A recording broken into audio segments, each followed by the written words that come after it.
Kiss, Larger Than Life, the lost 1978 album.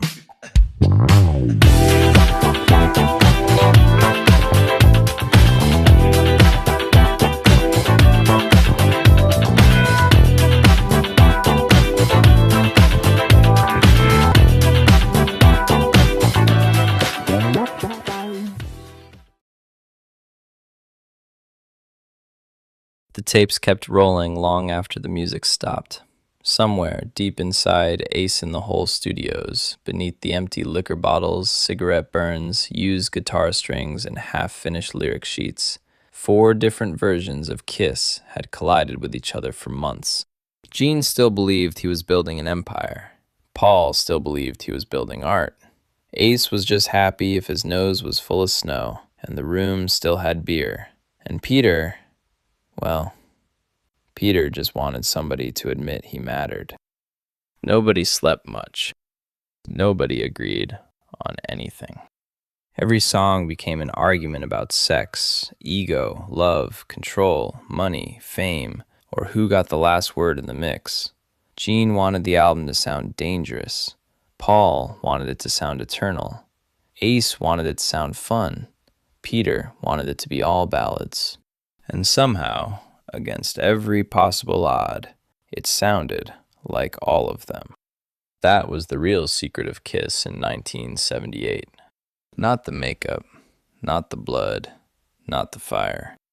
It was the fact that 4 completely different personalities could walk into a room, hating each other's habits, mocking each other's songs, questioning each other's sanity, and still create something enormous together.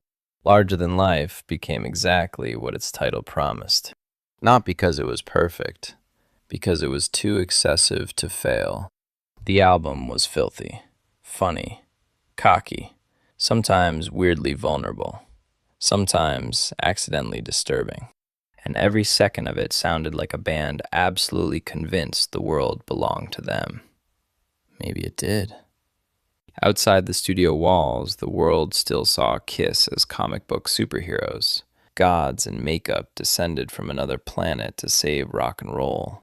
But inside Ace's studio, they were just 4 flawed, exhausted, overpaid maniacs trying to outwrite, outplay, and outlive each other before the whole thing collapsed under its own weight.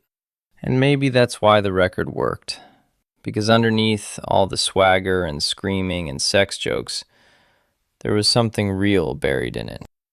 The fear of getting older, the fear of losing control, the fear that the spotlight might someday move on to somebody else.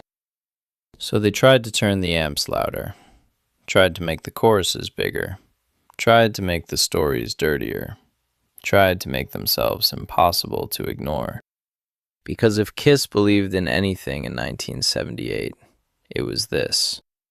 If the world was eventually going to burn out on them, then they'd make goddamn sure the explosion could be seen from space first.